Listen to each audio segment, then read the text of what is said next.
They said he cried. Not when the verdict was read, not when the lawyers whispered last-minute strategies, but when he walked out alone, through the heavy oak doors of that ancient courtroom. The man once draped in diamonds and applause lowered his head, clutched a fistful of tissues, and wept. What did he see in that moment? A future slipping through his fingers like sand.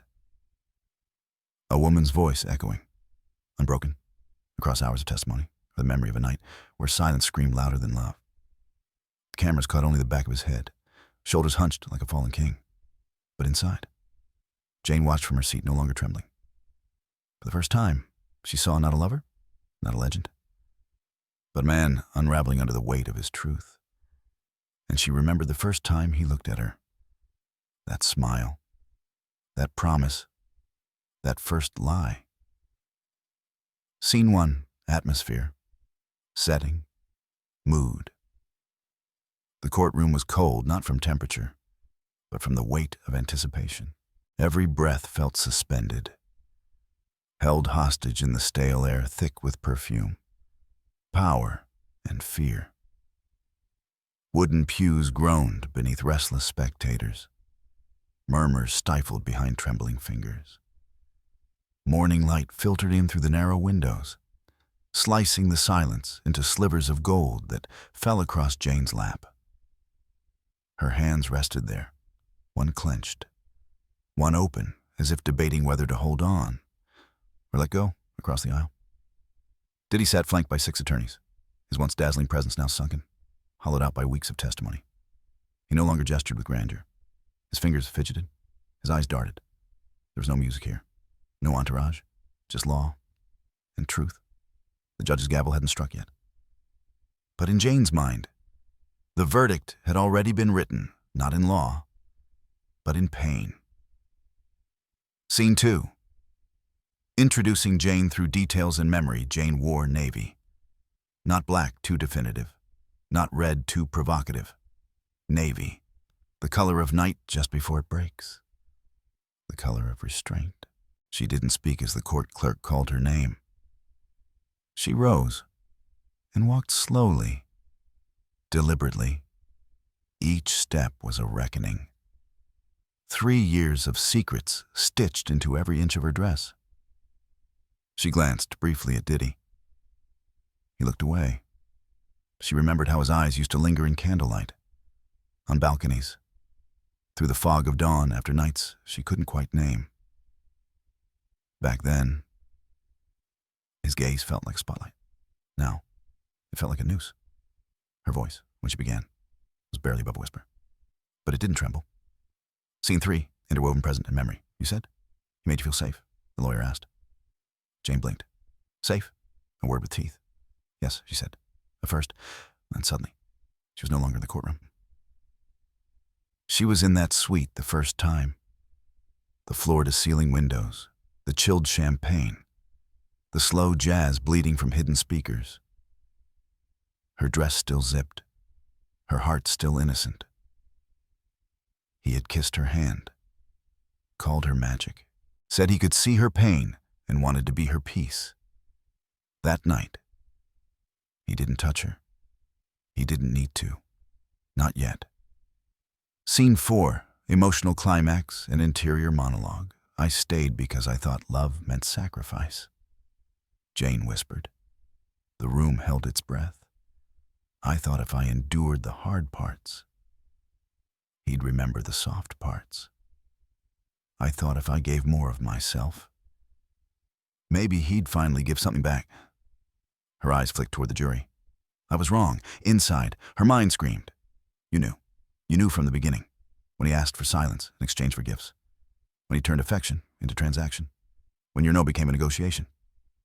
But she smiled, then not in joy, but defiance, because survival wears many masks. Scene 5, haunting ending. When the judge finally adjourned for the day, chairs scraped back, the press stirred, Diddy stood and turned. That's when Jane saw it, the crumpled tissue in his hand, the one he pressed briefly to his eye before walking out. A single tear, maybe pain, maybe panic, maybe, at last, recognition. She watched until the doors shut behind him. And in that silence, she remembered his first promise to her. You'll never be alone again. But now, in this cold courtroom, he was Scene 1. Velan lang kuasan kao kong li. The courtroom was a theater with no applause. Only silence. Only eyes. Jane sat once more, hands folded on her lap like folded wings clipped, but not broken. The jury box stared back with curiosity and cautious sympathy. Above them, a clock ticked like a metronome, measuring each tremble in her voice. Opposite her, the defense attorney stood Tiny Garagos, crisp suit, polished voice, precision etched into every movement. He didn't look at Jane as a person. He looked at her like a riddle, one he was determined to unravel, piece by painful piece. He cleared his throat. Miss Jane, you once wrote to Mr. Combs, and I quote, "You are the reason for my child's joy." He paused. That doesn't sound like fear. That sounds like affection. A murmur ran through the gallery. But Jane didn't blink. Affection, she repeated softly. Yes, that's how it starts. Scene 2, Jane's voice as memory unfolds. Her voice flowed like ink over old wounds. I loved him. She said 3 words. Simple, devastating. I loved him when he held me after my miscarriage, when he flew across the country just to bring me soup, when he said he believed in my art, my soul. I loved the man who whispered dreams into my hair. She turned to the jury. But love isn't always safe.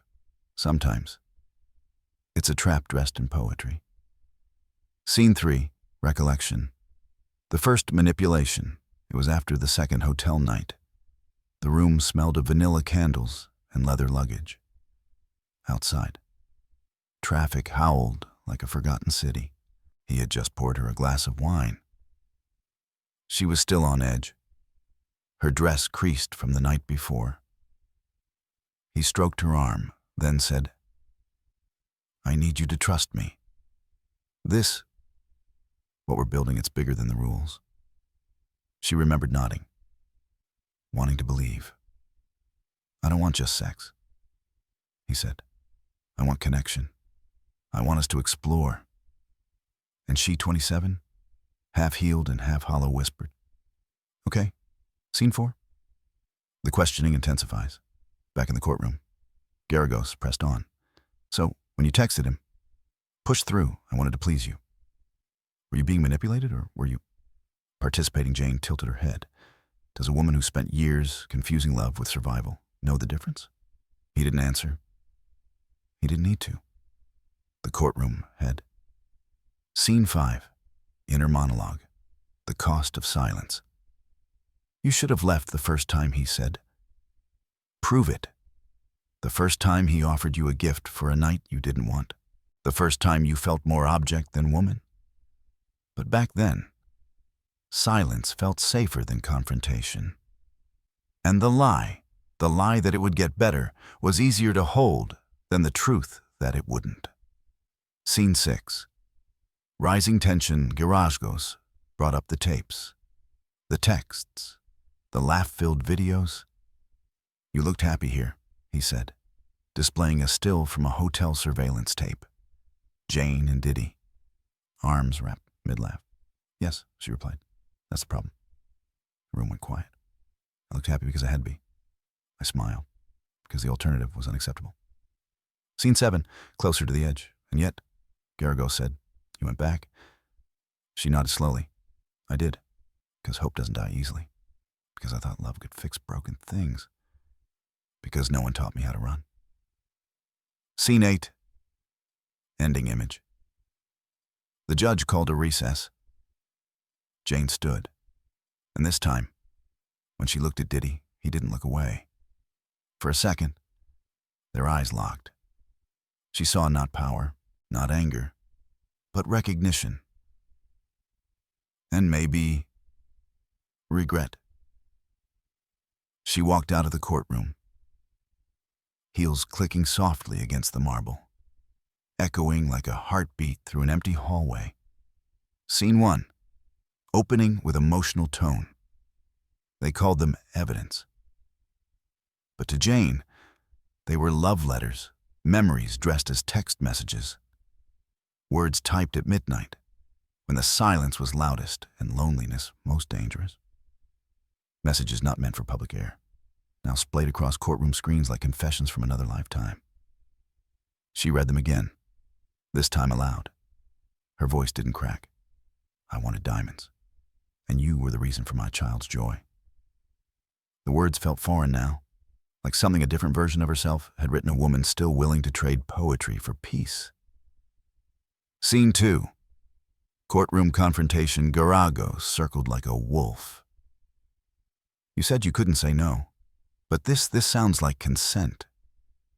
This sounds like desire. Jane turned her head slowly. Desire, she repeated, letting the word roll across her tongue like broken glass. Desire isn't the absence of fear. Sometimes it's how fear hides. Scene 3. Memory. The voice note. They played the audio next. The courtroom grew still. Sean's voice filled the space, calm, deep, intimate. I don't want to waste your life. I just want a solution. I'm a solution person. Jane closed her eyes. In that voice, she once heard safety. Now, she heard strategy. The jury watched her, waiting, wanting her to fall apart. But she didn't. She looked at the judge. He knew. She said, he always knew how I felt. He just didn't care. Scene 4. The birth of manipulation. She remembered the first time she felt used. It wasn't violent. It was quiet, like a door softly closing behind her. And suddenly she was inside something she couldn't name. He asked her to host another guest. Said it would help him relax. Said she was the only one he trusted with that kind of intimacy. She said yes, and hated herself for it. Scene 5. Monologue of rationalization. I thought if I gave more, he would love me more. I thought if I kept the peace, he would protect mine. But all I did was build a prison from my own devotion. Scene 6. Jane reveals the resentment he gave me a TV. She said softly, to play the recordings. The recordings the prosecutor asked. Yes, of those nights, so he could watch instead of asking me again. A beat. And did you? Yes. And how did that make you feel? Jane looked down at her lap, like I was a show. Like if I performed well enough, I wouldn't have to do it again. Scene 7. Contradiction of care. He paid your rent, Garagos asked. Yes. He told you he cared, yeah. So he helped you. Jane shook her head, slow and sad. No, he kept me. Scene 8. Haunting ending. The final message displayed on the screen was short. I just want to know where I went wrong. No reply. Jane stared at the text, her words. Preserved in time, now dissected by strangers. But she didn't cry, because tears are for mourning.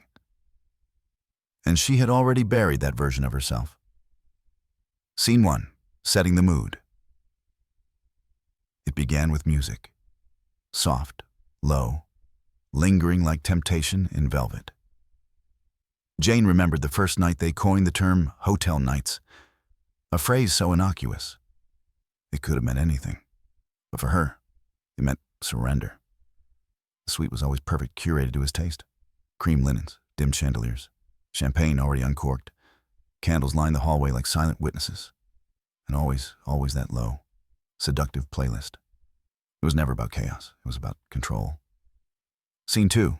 Interrogation in court. The prosecutor walked slowly, a file in her hand. You said he made you feel at peace. I did. And yet, these nights involved others. Men you didn't know. Performances you didn't want. Jane nodded. Each word a pebble added to the weight on her spine. Yes. And you felt safe? Jane swallowed. No, she whispered. I felt necessary. Scene 3. Flashback. A night with Antoine. Antoine was the first. Jane didn't know his last name. He smelled of cologne and adrenaline. Sean called him a friend, said he'd been there before. That night, she wore a silver slip dress and trembling hands. Diddy sat in the armchair, sipping cognac, nodding slowly like a conductor giving permission. Jane had waited for him to say stop. He never did. She performed not for pleasure, not for thrill, but for his validation. And when it was over, he kissed her forehead like a child. "Thank you," he said. Scene 4, interior monologue. The price of peace. This is love, she told herself. Love is compromise. If this makes him happy, maybe it will save us. But each morning after, she woke up more hollow, like parts of her had been sold off during the night. Scene 5. Jane on the stand, remembering, he never hurt me. At first, Jane said, but he asked me to hurt myself. The room fell silent. How the judge asked, gently, by pretending I was okay. Scene 6. Emotional unraveling. The prosecutor pulled up a message. "I just want to make you happy. Do you remember sending this?" she asked. "I do." "And did it?" Jane paused. "No. It made me disappear." Scene 7. Silence after Antoine left. Jane sat in the bathroom for an hour. No lights, no tears, just silence. She stared at her reflection, lipstick smudged, eyes rimmed in regret. She texted Sean, "Everything okay?" He replied with a heart emoji. And that was it. Scene 8, ending with symbolism. The next morning, there was a box outside her door. Inside, a necklace. Silver. Delicate. Beautiful. She wore it every day after, not because it meant love, but because it reminded her what it had cost. Scene 1. Memory disguised as celebration, Miami. Her birthday. A 5-course dinner. Roses on the water. Candles floating like secrets waiting to burn. He'd rented the rooftop of a luxury hotel. Champagne fountains. A pianist flown in from Paris. Guests who called her queen and kissed both cheeks. But beneath the lace dress and soft smile, Jane's heart beat like a trapped bird. He leaned in that night, lips brushing her ear. "This is all for you," he whispered. "And later, for us." She smiled. She had to. That was the deal. Scene 2. The pill after the guests left. The dress was unzipped on the edge of the bathtub. He placed 2 pills, small, pink, and glistening like temptation. "Just a little fun," he said. "You deserve to let go." Jane stared. "I'm tired," she whispered. "You'll feel better after." He always said that. And sometimes, she did. But the come-down always came like winter, sudden, brutal, and uninvited. Scene 3. Back in court. The prosecutor's voice was sharp now, slicing through illusions. "You said yes to the pills I did. Willingly no." The courtroom stirred. Jane's voice didn't. "I said yes, because no didn't matter anymore." Scene 4. Flashback. The night with Don. He arrived at midnight. Tall, smooth, a stranger with a smile like danger. Jane didn't look him in the eye. Sean poured drinks. Music played low. She danced. Not because she wanted to, but because that was the script. Don watched. Sean nodded. And so, it began. Scene 5, monologue. The moment Jane fractured, you told yourself it was okay. Because it was your birthday. Because the flowers were real. The cake had your name. Because if you admitted the truth that you were a gift wrapped in skin, you wouldn't survive. So you smiled. And swallowed. Not just the pill, but the part of you that still believed in love. Scene 6, emotional breakdown in court. You said you had a choice, the defense asked. No, Jane said. Her voice finally shook. I had instructions. Scene 7, the gift after the next morning. She found a bracelet by her bedside. Platinum, laced with diamonds. Attached was a note. "You're my queen. Last night was divine." She read it once, then flushed it down the toilet. But the bracelet? She wore that because prison can still look beautiful. Scene 8, ending image that night. Back in her hotel room, she stood in front of the mirror. No makeup, no smile, just the bracelet, and eyes that no longer looked familiar. She raised her phone, took a photo, not to post, but to remember. This is what erasure looks like. Scene 1, the illusion of trust. It was just a trip. That's what she told herself. A short flight, a birthday dinner, a celebration for someone else. The rapper's girlfriend, a woman with perfect skin and a laugh too loud for the quiet luxury around her.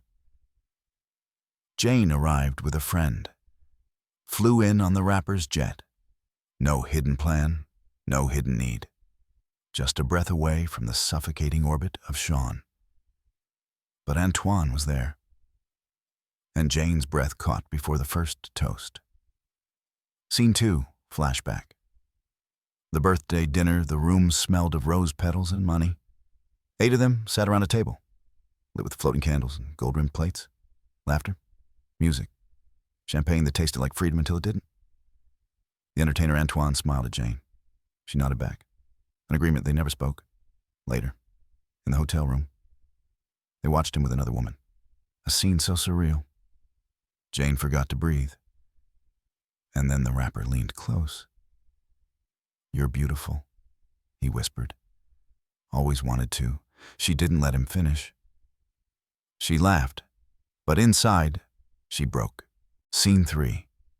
Present Sean finds out back in New York, weeks later. Jane sat on the edge of his bed. The light was dim, her heart heavy. "I went to Vegas," she said. He paused. What kind of party was it? Just a birthday thing? Silence. Then you flashed your breasts. Her mouth dried. Yes, for a second. It was stupid.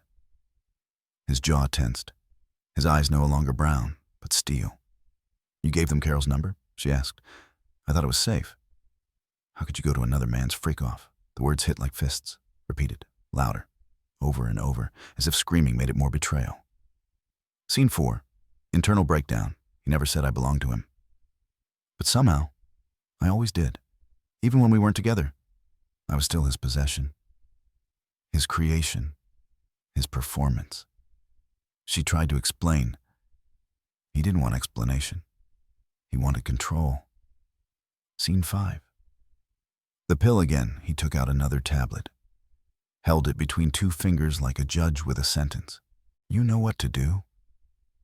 She shook her head. "Not tonight." His smile faded. "You're not going to ruin this night for me." Her body froze. Her throat locked.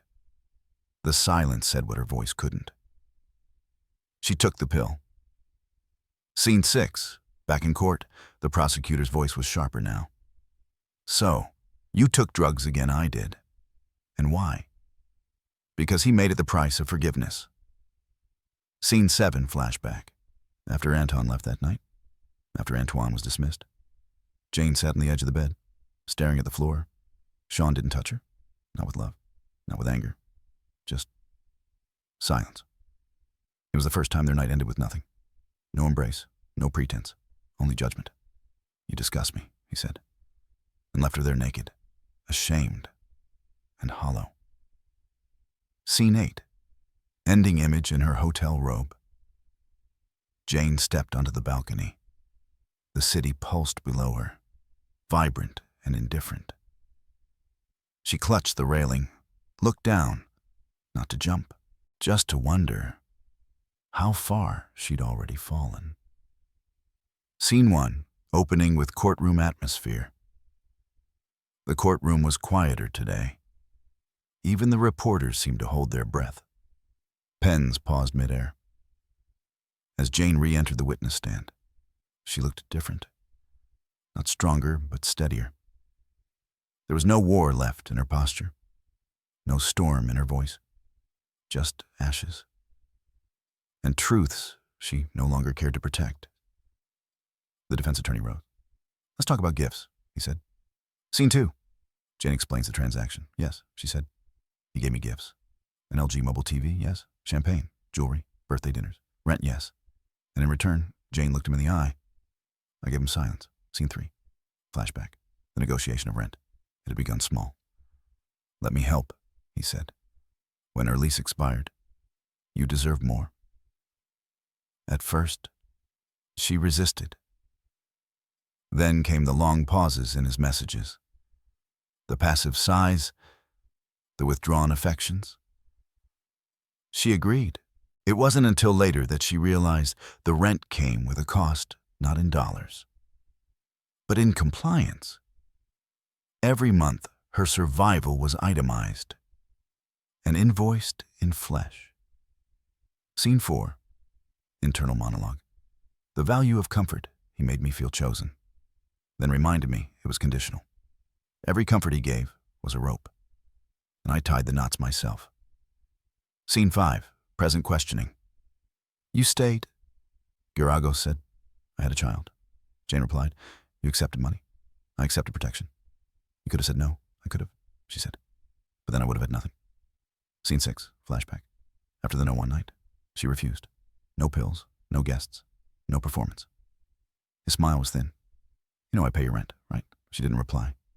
That month, the transfer came 3 days late. She checked her account every hour, heart pounding, stomach aching. When it finally came, the relief was laced with shame. She texted, "Thank you. I'm sorry." He responded with a thumbs-up emoji. Scene 7. Emotional truth in court. Her voice was brittle. I learned to anticipate his needs, to guess what mood he was in, to avoid setting him off. And when you failed, he reminded me who was in control. Scene 8. Ending image that night. She opened her closet and saw the gift's dresses still wrapped in tissue. Shoes never worn, a watch she never set. They weren't tokens of love. They were receipts. And every time she touched them, she felt like the tip was still waiting to be paid. Scene 1. Setting the storm. It began with laughter. Soft, drunken, familiar. Champagne, tequila, a warm night in Miami. The sea air pressing against the windows like second skin. Music drifted from speakers. Candlelight flickering across silk curtains. Jane sat on the patio. Her glass was half empty, or half full. She couldn't tell anymore. Sean stood inside, smiling at something on his phone. For a moment, everything felt almost normal, until it wasn't. Scene 2. The spark, the name came up again. The other woman, the one in Miami. Proximity made her dangerous. And Jane, though far more experienced in heartbreak, suddenly felt 12 years old again, unseen, unheard. "Are you really going to act like she doesn't matter?" Jane asked. Sean didn't answer. So she threw the first blow. Words. Sharp, reckless, loaded with months of resentment. "You're disgusting. A monster. A pedo." He froze. Scene 3. Flashback within a flashback. She had seen the video. Him laying hands on Cassie. She couldn't unsee it. And now, here he was, laughing, drinking, smiling like he hadn't become every woman's nightmare in one viral clip. The shame in her chest ignited into fury. Scene 4. The physical spiral. He called her crazy. She called him filth. She shoved him. He didn't move. Then she slapped him. Hard. A sound like a door slamming shut. He retaliated. 2 punches. Precise. Controlled. She stumbled, heart in her throat. Somewhere in the background, music still played. She ran. Scene 5. Internal monologue. The escape. Go. Just go. Don't explain. Don't reason. Run before he decides you deserve more. She slammed the master bedroom door and locked it. He kicked it open, She ran into the bathroom, locked it. He broke through again. Finally, the closet. Small, dark, safe. Or so she thought. Scene 6. The dress. In the panic, she grabbed a dress, not gym clothes, not jeans. Just something she could slip on quickly. She didn't plan to run. She planned to disappear. And the dress was easier to vanish in. Scene 7, courtroom narration. You heard the prosecutor ask gently. Yes. Why? Because I didn't know what part of him I was talking to anymore. And what did he do? He screamed. Called me crazy. Told me I was ruining everything. Did he touch you again? No. But he broke doors, yes? Yelled, yes. And what did you do? I tried not to breathe. Scene 8, ending image. In the silence of the closet, surrounded by gowns she never wore, shoes she never needed. Jane clutched her phone dead battery. No calls, no way out, just her heartbeat. And the soft creak of floorboards outside. The word came out like poison. Freak off. Jane had never used it before that night, never said it aloud. But when Sean spat it out over and over, it dripped with betrayal, like she'd crossed a sacred line. How could you go to another man's freak off? She didn't answer, because the truth was, she didn't know. Scene 2, courtroom exchange. Did he yell? The prosecutor asked. Yes, accuse over and over. And did you participate? Jane took a breath. I went to a party. I laughed. I flashed my breast. Once. And after, nothing. Sex, no. Then why was he angry? Jane looked at the jury. Because he believed I belonged to him.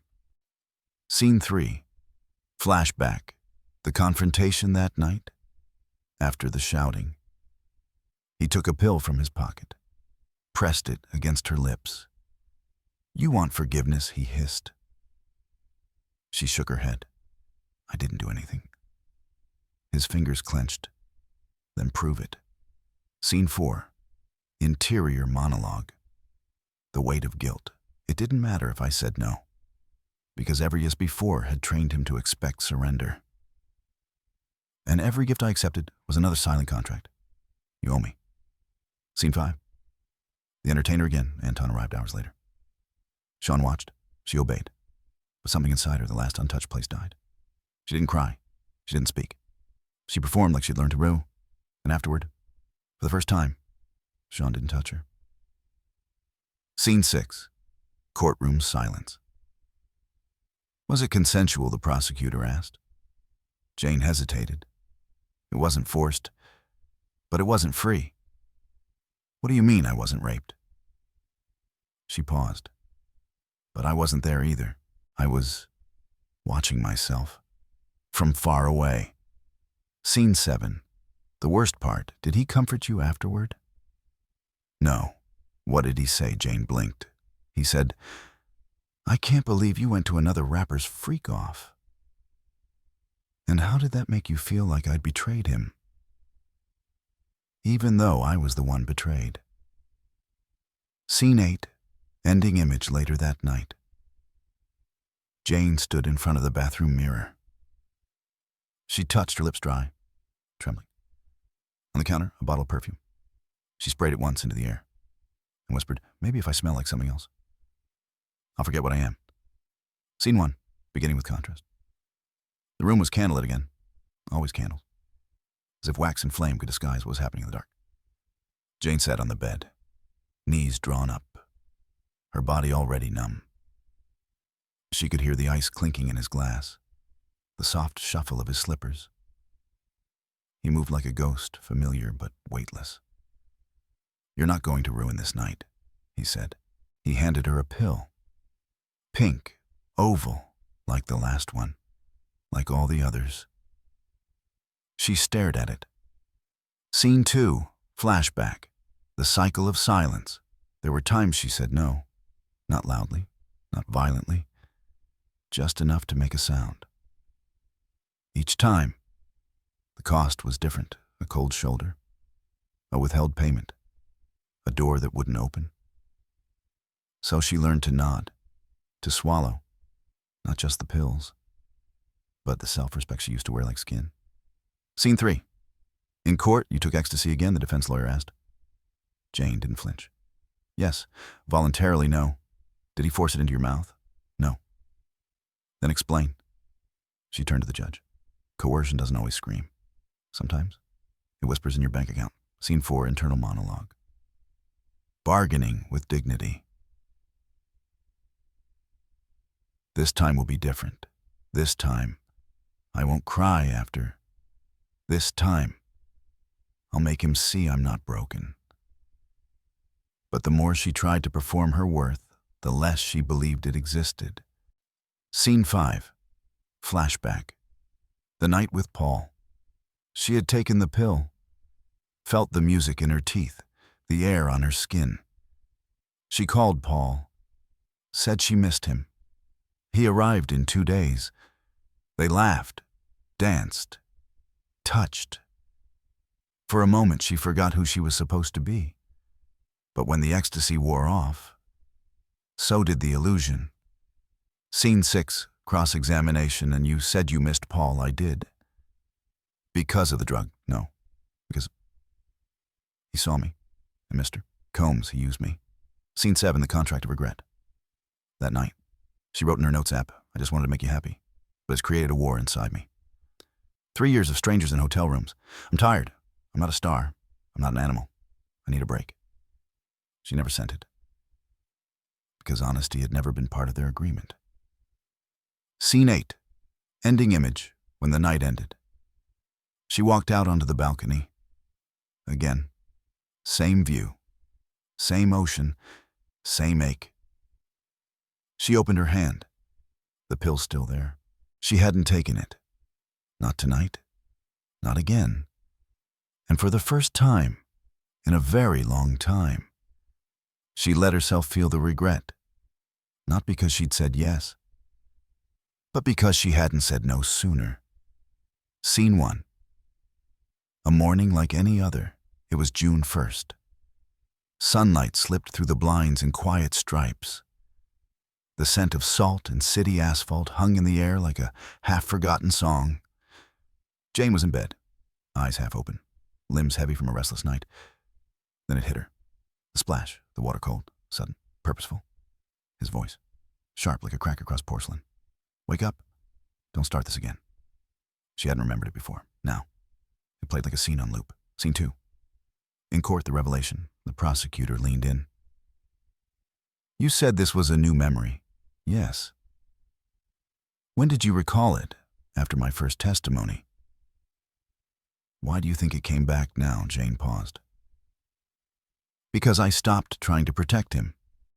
Scene 3. Flashback, the splash. She had been exhausted that night. Told him so. Quietly, repeatedly. He didn't argue. He went to the bathroom, filled a glass, walked back. Then, without warning, he poured it over her face. She gasped, sat up, eyes burning, heart racing. He laughed. You're not going to play dead tonight. Scene 4. Internal monologue, the power of water. I thought water meant renewal. But with him, it meant control. He wanted to jolt me, remind me that rest was not my right, that even my exhaustion needed his permission. Scene 5. The false apology. Minutes later, he brought her a towel, said, sorry, babe. You know I hate when you act like that. Kissed her forehead. Offered another pill. She took it. Not because she wanted to, but because she couldn't bear to stay awake. Scene 6. The memory of Paul days later. In a haze of chemicals and confusion, she texted Paul, I miss you. She did. Not for the sex, not for the thrill, but for the feeling of being human, seen, touched with tenderness, not expectation. Scene 7. Back in court, did Mr. Combs know you called Paul? The prosecutor asked. Yes. And his reaction? Jane's voice dipped. He left the room, said nothing, then came back with music playing. Told me to put on something. Fun. Did you? No. I locked the door. Why? because I didn't want to be a gift anymore. Scene 8, ending image that night, in Miami. Jane stood by the window, the moon reflected in the glass. She placed her hand against the cool surface and whispered one word. Enough. She wasn't sure if he heard it, but for the first time, she did. Scene 1. Courtroom intensity returns. The prosecutor held up the image. It wasn't graphic, not obscene. Just a photo Jane had sent him, a feminine hygiene product. Do you recognize this? Jane's throat tightened. Yes. And what was the message that went with it? I said. I had just started my period. And why did you send it? To explain why I couldn't. She didn't finish the sentence. She didn't need to. Scene 2. The emotional undercurrent. The room was still. Even the defense team didn't move. Jane looked down at her hands, clasped, trembling. I didn't want to perform. She said, not that night. But you felt the need to justify yes. Why? Because saying no wasn't enough? Scene 3. Flashback. The night of the message. The candles were lit again. The table was set. He had planned another hotel night. Jane had secured childcare, rearranged work. She had prepared herself emotionally, physically, until the very last moment. But when the time came, her body said stop. So she sent the message. His reply picked the wrong night. You ruin everything. Scene 4, internal monologue, the guilt trap. It was just biology, a cycle, a signal, a plea for pause. But to him, it was betrayal. He didn't see a woman in pain. He saw a performance delayed. Scene 5, present-day defense. Garagos stood up. Did you force yourself into those situations? Yes. Why? Because I believed I had to earn the care he gave me. You mean the rent, the gifts? No, she said, her voice sharpening. The illusion of love. Scene 6, flashback. Sobriety party texts on the screen. More texts appeared. Words Jane had written days before a sobriety party.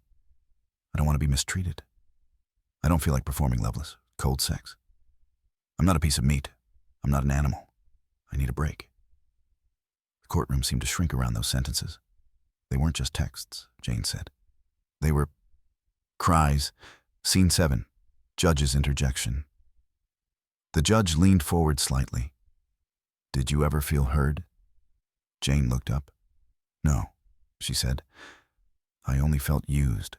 Scene 8, ending image that night. Jane sat in the bathtub.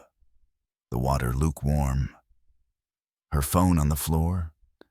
She watched as the red faded into clear. The water no longer marked. But her body remembered. Her mind did too. And this time, she didn't apologize for bleeding. She let it speak for her. Scene 1, the final confrontation. It wasn't the slap that broke her, not even the choking. It was the moment he handed her the pill again and said, you're not going to ruin my night. Go suck him. Go F*** K him. The room had gone silent, not because of shock, but because there were no words left between them. Just this, just cruelty dressed in entitlement. Scene 2. Courtroom voice fades to whisper. The prosecutor's voice was quiet now. And did you? Jane blinked. No. Why not? Because something inside me finally screamed louder than him. Scene 3, flashback, the final night. There was no ecstasy, no champagne, just his anger and her fear. When he struck her not by accident, not by reflex, but with intention, she didn't cry. When he grabbed her by the arm, shoved her toward the bathroom, she didn't beg. She retreated, locked the door. He kicked it open. So she ran again into the closet, into darkness. But this time, she didn't hide. She planned. Scene 4, monologue, the tipping point. Enough. No more pretending. No more justifying. No more hoping the monster would return to man. Man never existed. Only the mask. Scene 5, the final strike. She came out swinging, literally. a candle in her hand, a scream in her throat. She hit him, hard, pushed his head into the counter. The taste of blood, maybe his, maybe hers, filled the room. Then she ran. Outside, into the street. No shoes, no plan. Just freedom, raw and unfinished. Scene 6, courtroom hush, and after that the lawyer asked. Jane's voice softened. I saw him again, on the street, crying. Did he say anything? No. Just looked at me, like he didn't know who I was. Did you hit him? I did. Did he hit you back? Yes. Twice. And what did you do? I called another woman. The one from Miami. What did you say? Jane smiled, sadly. I said, girl, he's beating my ass. Scene 7, the final unraveling. She left. Not that night. Not cleanly, but slowly, in pieces. A suitcase one day, a text unanswered the next, until she disappeared entirely. And he, surrounded by lawyers, publicists, and self-help books, was left to unravel alone.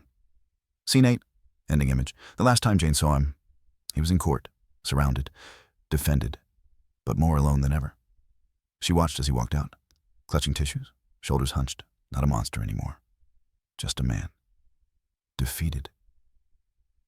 She didn't smile, didn't flinch. She whispered, under her breath, a goodbye not for him, but for herself. Goodbye, my monster. Scene 1. The courtroom empties, the chairs were pushed back, papers gathered, coats slipped on. Murmurs of relief, of gossip, of exhaustion filled the room. But Jane remained seated, alone. The jury had gone. The judge had adjourned. The defendant had passed, her punishment. Her poison had left through a side door, never once turning back. The room was silent now. Finally, truly, completely silent. Scene 2. Flashback, the little girl inside. She remembered herself at 10, curled on the carpet, drawing princesses with too large eyes and too small waists. She believed love meant rescue, that kindness came with crowns, that silence was a virtue. No one had ever told her that silence in the wrong hands could become a weapon. Until now. Scene 3, inner monologue, the real verdict. They asked if I consented. I said yes because I was supposed to. But consent isn't silence. Consent is an obligation, or debt, or fear wrapped in diamond bracelets. Consent has a voice, and for 3 years, mine was stolen. Now, sitting in that courtroom, she finally heard it again. Her voice, not loud, not strong, but hers. Scene 4, final truth. She didn't win. There was no applause, no grand redemption arc, but there was truth. And for a woman like her, for any woman whose pain was monetized, whose worth was negotiated in hotel rooms and text messages, that was everything. Scene 5. Walking out, Jane stood. The courtroom doors creaked as they opened. Outside, the sky was pale and overcast. The air held a chill, as if the world itself were holding its breath. She didn't look back. She didn't need to, because monsters only live where you let them stay. And she had locked the door behind her. Scene 6, haunting final image at home. Jane unpacked slowly.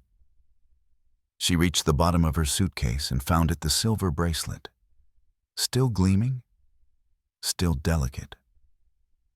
She held it in her palm for a long time, then walked to the balcony and let it fall, watched it disappear into the city's mouth, swallowed by time and traffic. Not a symbol anymore, just metal, just weight finally gone. She whispered to the wind, voice barely audible, I am no longer a gift.